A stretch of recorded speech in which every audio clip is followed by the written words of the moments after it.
उस दिन होटल में काम कम था। मैरी ने अपनी ड्यूटी पूरी करने के बाद बैग उठाया और घर के लिए चल पड़ी। रास्ते में उसे घर का कुछ सामान लेना था, इसलिए पहुंचते-पहुंचते रात के 9 बज गए। घर पहुंचकर अभी वो कुछ सोच ही रही थी कि अचानक उसे एहसास हुआ कि उसके पीछे कोई खड़ा है।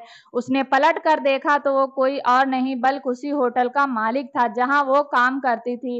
हैरान परेशान मैरी कुछ समझ पाती इससे पहले ही होटल मालिक उसकी तरफ बढ़ा और उसका हाथ पकड़कर अपने साथ चलने के लिए कहा। 29 वर्षीय मैरी ने झटके से हाथ छुड़ाया और गुस्से में भरकर उसे अपने घर से निकल जाने के लिए कहा। मैरी ने कहा कि वो एक शादीशुदा महिला है और ऐसा करने के बारे में सोच भी नहीं सकती, लेकिन होटल मालिक नहीं माना। उसने मैरी की साड़ी खींची, उसे चूमा और उसके साथ छेड़छाड़ करने लगा। मैरी के चीखने की आवाज सुनकर उसका बेटा भी दौड़कर वहां आ गया। होटल मालिक ने जब उसके बेटे को देखा तो मैरी को छोड़ दिया और धमकी दी कि अगर इस बारे में किसी को कुछ भी बताया तो वो उसे जान से मार देगा।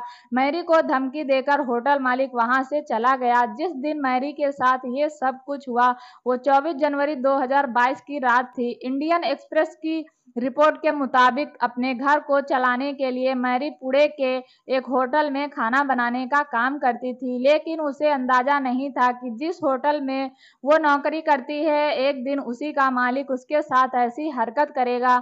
उस पूरी रात मैरी ठीक से सो नहीं पाई और लगातार रोती रही। सुबह जब उसके पति ने मैरी की ये हालत देखी तो परेशान हो गया। काफी पूछने के बाद मैरी ने पति से अपने साथ उस रात हुई ज्यादती के बारे में बता दिया।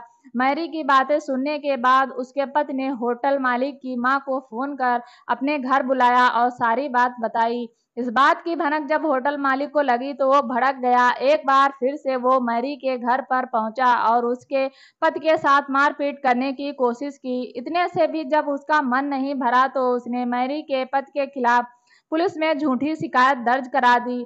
अब मैरी ने भी ठान लिया कि वो चुप नहीं बैठेगी। वो अपने पति के साथ नजदीक के पुलिस थाने पहुंची और होटल मालिक के खिलाफ छेड़छाड़ की शिकायत दर्ज कराई। मैरी की शिकायत मिलने के बाद पुलिस ने होटल मालिक के ऊपर आईपीसी की धारा 354 के तहत मामला दर्ज कर लिया। मामला संगीन था, इसलिए पुलिस ने तुरंत होटल मालिक को गिरफ्तार किया और केस की तफ्तीश शुरू कर दी। शायद ये अपनी तरफ का पहला मामला था जिसमें पुलिस ने महज 3 दिनों के भीतर सबूत इकट्ठा किए और 27 जनवरी को कोर्ट में चार्जशीट दायर कर दी। कोर्ट ने भी इस मामले की सुनवाई तेजी से की। अगले 36 घंटों के भीतर ही इस मामले में पीड़िता, उसके पति, बेटे और मामले की तफ्तीश करने वाले सब इंस्पेक्टर सहित बाकी गवाहों के बयान रिकॉर्ड कर लिए गए। अब वक्त था दोनों तरफ की दलीलें सुनने का। कोर्ट ने सरकारी वकील और बचाव पक्ष की दलीलें सुनी और होटल मालिक को छेड़छाड़ करने का दोषी माना। सरकारी वकील ने कहा कि आरोपी ने एक तरफा प्यार में संगीन अपराध किया है, इसलिए उसे कड़ी से कड़ी सजा मिले।